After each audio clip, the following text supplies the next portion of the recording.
सोचिए, एक साधारण सी चाय की टपरी, वो जगह जहां लोग मिलते हैं, बातें करते हैं। लेकिन क्या हो अगर यही छोटी सी जगह एक बहुत बड़ी लड़ाई का मैदान बन जाए? आज हम एक ऐसी ही कहानी को समझने वाले हैं जो सिर्फ एक दुकान की नहीं, बल्कि सत्ता और एक पूरे समुदाय के हक की लड़ाई है। और कहानी की शुरुआत होती है गांव के मुखिया के सिर्फ एक जिद भरे ऐलान से। एक ऐसा ऐलान जो आगे चलकर एक बड़े टकराव की वजह बनता है और पूरे समुदाय को आप कह सकते हैं एक तरह से चुनौती दे देता है। तो ये मामला सिर्फ एक पॉलिटिकल बैनर का नहीं है जैसा लग सकता है। नहीं, ये लड़ाई है पब्लिक स्पेस पर हक की, पावर के गलत इस्तेमाल की, और कह सकते हैं कि एक पूरे समुदाय के वजूद की लड़ाई। और इसी मुश्किल के साथ कहानी में एंट्री होती है हमारे मुख्य किरदारों की। एक तरफ हैं काका, बेचारे घबराए हुए दुकानदार, और दूसरी तरफ हैं पिंटू, जो इस कहानी में अपने समुदाय के हीरो बनकर सामने आते हैं। और यहीं पर असली टकराव हमें साफ साफ दिखने लगता है।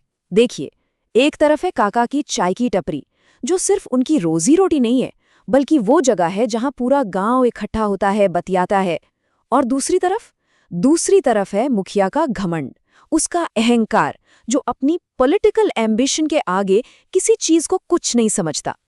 अब मुखिया अपने इस काम को सही कैसे ठहराता है? उसका तर्क बड़ा सीधा है। वो कहता है, अरे भाई, हम बढ़ेंगे तो गांव भी तो बढ़ेगा, तो हमारा बैनर इस छोटी मोटी टपरी से ज्यादा जरूरी है।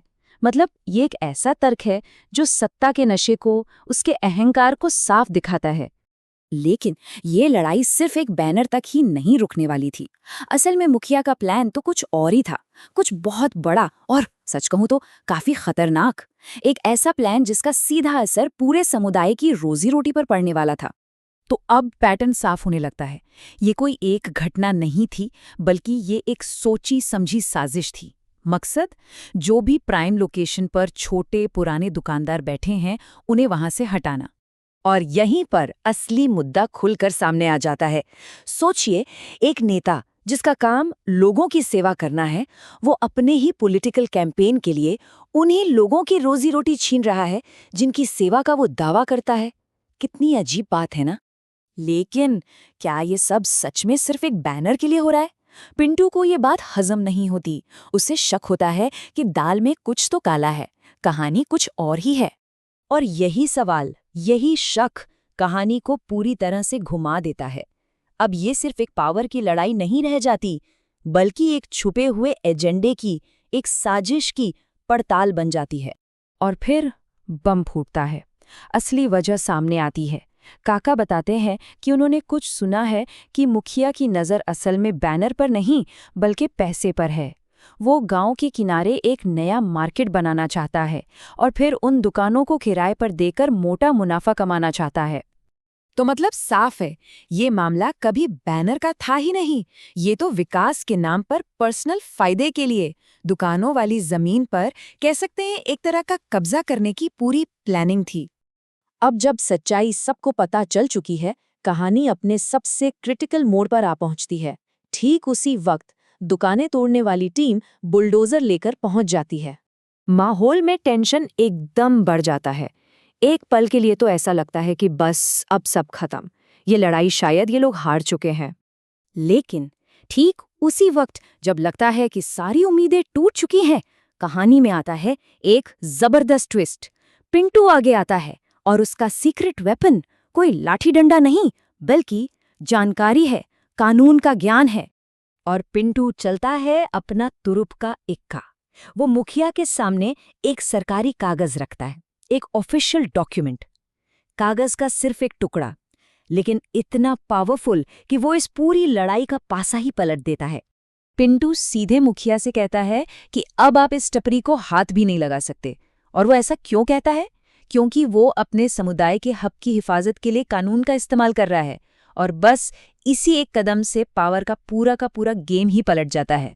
वो कागज का एक छोटा सा टुकड़ा मुखिया के बुलडोजर से ज्यादा ताकतवर साबित होता है। और ये बात साफ हो जाती है कि जब कानून आपके साथ हो, तो बड़ी से बड़ी ताकत भी आपका कुछ नहीं बिगाड़ सकती। लीगल राइट्स हमेशा बाहुबल पर भारी पड़ते हैं। तो टकराव तो यहीं खत्म हो जाता है। लेकिन ये कहानी जाते जाते हमें एक बहुत जरूरी सवाल और एक बहुत ही पावरफुल मैसेज दे जाती है। सवाल ये कि असली तरक्की, असली प्रोग्रेस आखिर होती क्या है? मुखिया का जो अपने नाम पर मार्केट बनाने का प्लान था, वो तो रुक गया है। फौरी तौर पर खतरा टल गया है और चाय की टपरियां बच गई हैं। और ये जीत सिर्फ काका की नहीं, बल्कि पूरे समुदाय की जीत है। तो आखिर में हमें तरक्की के दो बिल्कुल अलग-अलग मॉडल दिखते हैं। एक तरफ मुखिया वाली प्रगति है, जो सिर्फ पर्सनल फायदे, लालच और धोखे पर टिकी है। और दूसरी तरफ है सच्ची तरक्की, जो कानून, इंसाफ और सबकी भलाई के बारे में सोचती है। और ये पूरा किस्सा हमें एक बहुत ही बुनियादी सवाल पर लाकर खड़ा कर देता है। और इसका जवाब भी हमें कहानी के आखिर में मिलता है कि किसी भी देश का विकास अपना फायदा करने से नहीं, बल्कि देश के लिए कुछ करने से होता है। असली तरक्की पर्सनल फायदे में नहीं, बल्कि सबकी भलाई में है। एक बेहतर समाज, आप जानते हैं, तभी बनता है जब पावर का इस्तेमाल लोगों को डराने धमकाने के लिए नहीं, बल्कि उन्हें ताकतवर बनाने के लिए किया जाए।